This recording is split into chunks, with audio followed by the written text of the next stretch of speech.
If you've been wondering what makes some fashion designers successful and others not, you're not alone. I'm going to share 12 important things that I see successful brands not doing in order to reach their goals. Hi, I'm Nicole, the founder of Startup Fashion, and we help brilliant fashion business owners design lives they love by building businesses that succeed. You've probably been wondering what are some of the common threads that exist among successful fashion designers. In this video, I'm going to share with you a list of 12 important characteristics, actions, and mindset shifts that I see emerge in fashion brands that manage to reach success for themselves. Here are 12 things that successful fashion designers don't do. Number 12, they don't think that their brand is what they say it is. Your brand is defined by how others perceive it. You may have brand values, a brand voice, and a brand guide for your business, and that's great. But if those things aren't being communicated clearly, then it doesn't matter. Ultimately, the way others see your brand is what actually shapes it. The most successful designers pay attention to what others are saying about their brand. They talk to their customers often, they learn from them, and they make brand adjustments as necessary. This is not to say that they are compromising their brand. It's to say that successful brands understand that perception matters. And if your community does not perceive your brand to be what you think your brand is, then there's a disconnection that needs to be fixed. Number 11, they don't put financial literacy on the back burner. This is a big one with fashion designers. A lot of creatives don't have a background in finance. While it's important to not focus too much energy on things you're not good at, the most successful designers have an understanding of financial basics. They create budgets and stick to them, and they use financial literacy to make decisions and drive their business forward. Number 10, they don't dwell in constant comparison. Comparison is a business killer. Instagram makes it so easy to look at what your competitors or aligned brands are doing and wonder why you're not there yet. The most successful designers realize how dangerous this is and instead focus on what their brand is doing to create real value for their community. Number 9, they don't think marketing is the same as social media. I'm not going to say that social media is important because you already know this. But what successful brands understand is that marketing your fashion business goes far beyond posting on social media platforms. Number 8, they don't think they want a successful fashion business. Meaning, a vague understanding of what you want for your fashion business is not going to cut it. The word successful means absolutely nothing when it comes to you describing your business goals.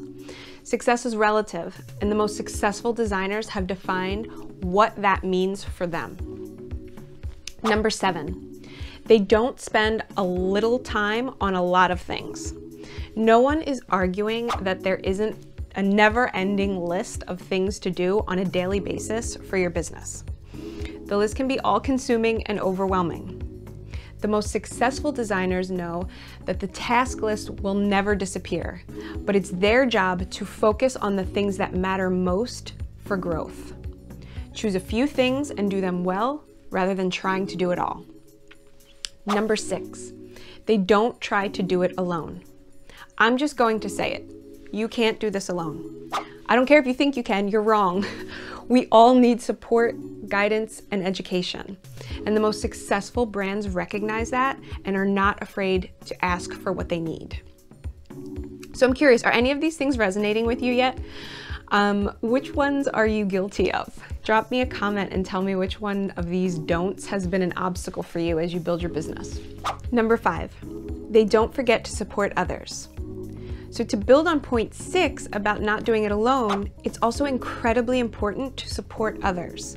It can seem like you have enough to do on your own without trying to help others figure out what they're doing, but the most successful brands know that helping others is one of the major factors in accomplishing your own goals. Give and take is important, and cultivating relationships with others is a must. Number 4, they don't assume they have a good idea of who their customer is. The belief that we as business owners know our customers simply because we have 1 or 2 sentences in a vision statement about them is outdated. The most successful designers start with a basic understanding of their customer and constantly work to improve it with as much detail as possible. They record every bit of feedback they receive to better grasp their needs and wants. They spend time on the social profiles of their followers to learn about their lives and how they spend their time. They do pop-ups and trunk shows and meet their customers face-to-face to get the full picture. And they understand that this is an ongoing process, always evaluated, always updated. Number 3, they don't put all their hope in one revenue stream. Sales are necessary to grow a business, but there isn't just one way to make sales. When it comes to building revenue in a fashion business, the most successful designers think about what sales channels they're going to focus on. Is it direct to consumer, wholesale, markets, pop-ups, in-home salons? And they mix it up rather than putting all their hope and trust into just one. In addition to that, they aren't scared to get creative. They add styling services, custom work, closet audits, or other things they enjoy doing in order to keep the revenue flowing. Number 2, they don't spend all their time in the studio or the office. Sketching, pattern making, sewing, email replying, social media updating, packaging. There's so much to do in the studio and the office that the thought of leaving it for even a little while is out of the question. The problem with that is the fact that you're not meeting people, you're not expanding your community, and you're not getting to know those who are already in your community. The most successful designers know that closing the computer and getting out there to talk to people needs to be a priority. And the number 1 point here, they don't think they need to follow the rules. If there's anything I don't like about the fashion industry, it's the inherently exclusive nature of it and the rules that go along with that. For so long, having a fashion business meant following a certain path, doing things the way they're supposed to be done. The most successful fashion brands out there know that they don't have to play by the rules. They push boundaries, they do things differently, and they don't judge their own worth by the level of acceptance they feel from the old school industry darlings. Okay? So those are my top tips of what to avoid in order to reach success in your fashion business. If you enjoyed this video and want more tips for building and growing your fashion business, hit the subscribe button and the little bell next to it so you can be notified about new videos and not miss a thing. Okay, until next time.